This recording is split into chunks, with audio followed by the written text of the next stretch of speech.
તો કહેવાનું શું કે બુદ્ધિ મનની વાત આ છે. મનોબળ આને કહેવાય. પોતા ઉપર કાબુ કરી શકે મનોબળ. એ જ કામનું છે. બધા બળ કરતા મનોબળ. ગઈકાલે વાત કરી હતી, ખ્યાલ હોય તો, પેલા પારસી બાળકની. હવે નૈરોબીમાં આ પારસી શેઠના કોફીના બગીચા, પુષ્કળ ધન, બધું કોફી કાચું સોનું. પછી યોગીઆબા પધરામણી ત્યાં ગયા ને ઘરમાં એક પાંજરું જોયું મોટું. પાંજરાને એક માણસ 4 પગે અંદર ચાલે જાનવરની જેમ. યોગીએ પૂછ્યું કે આ કોણ અને પાંજરામાં શું કરે છે? તો શેઠ રડતા રડતા કે સ્વામી મારો એકનો એક દીકરો છે. તમારો દીકરો પાંજરામાં? તે વખતે શેઠનો કૂતરો પૂછડું પટપડો ગાઈને શેઠના ખોરામાં બેસી ગયો. શેઠના ગાલ ચાટવા લાગ્યો. અમને આ કેવું કહે, જેને પાંજરામાં હોવો જોઈએ ખોરામાં છે, જેને ખોરામાં હોવો જોઈએ પાંજરામાં છે.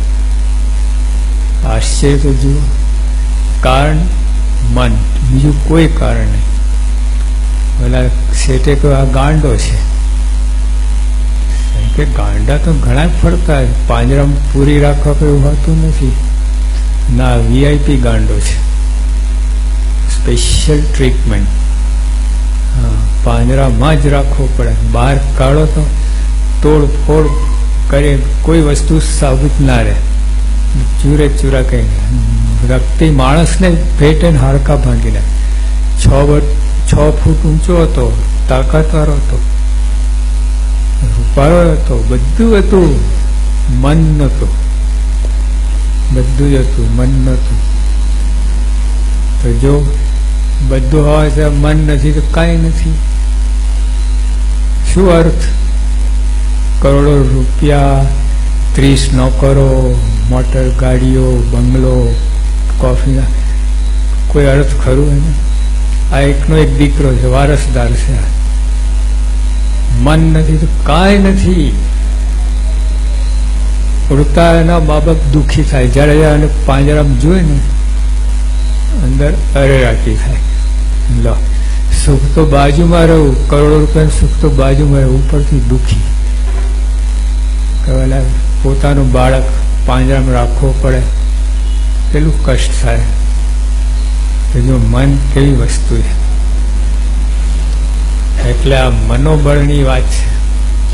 મનોબળ હોય તો બીજા બધા બળ ઓછા વધતા હોય તો ચાલે, વાંધો ના આવે. સામે બીજી વાત કરી હતી મેં, અમદાવાદમાં આપણે સત્સંગ સભા થાય છે. એક ભાઈ આવે ને, મૂળમાંથી 2 પગની, આટલું શરીર, અને 10 બાય 10ની રૂમમાં, ભાડાની રૂમમાં રહે. એટલે કાંઈ નથી, એમ જ થયું ને. ભાડાની રૂમ એ 10 બાય 10ની રૂમ, શું માલ મિલકતમાં શું? કાંઈ નહીં. શરીર પણ 50% છે. પણ રવિવારની સભામાં આવે, બેટરી ચાર્જ થઈ જાય, અઠવાડિયા સુધી પછી પાવર રહે.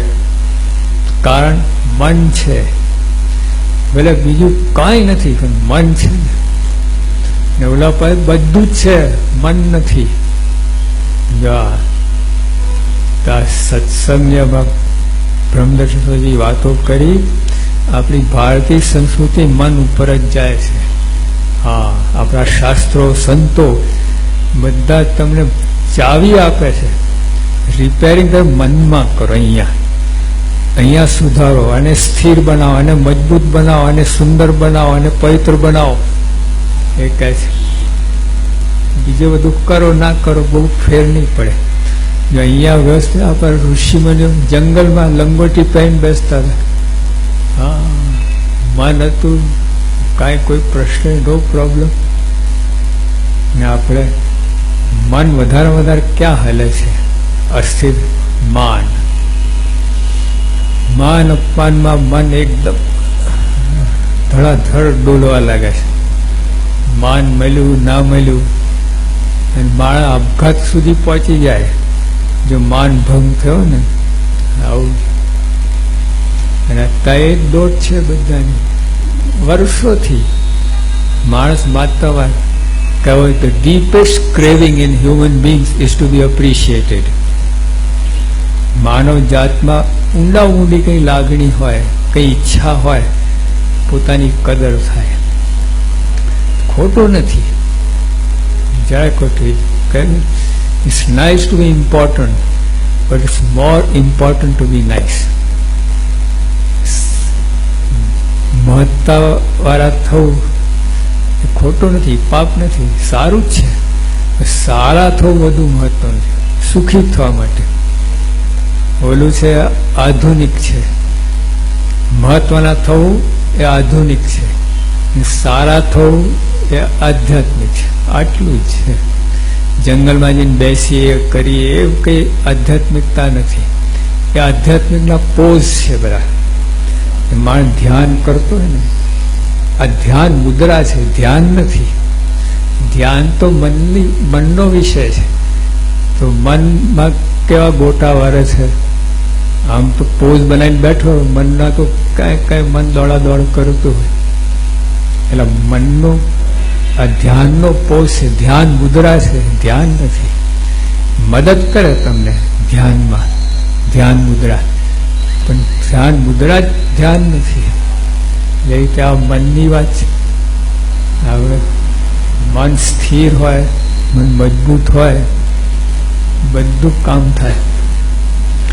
એટલે આજે બધા બહાર જે આપણે બધું કરીએ છીએ એ મનનું તંત્ર છે, પણ મન સ્થિર રહે એ બધું આખી જુદી વાત છે. એટલે ટૂંકમાં આપણા શાસ્ત્રો આપણને આ બાજુ લઈ જાય છે. શાંતિ સુખ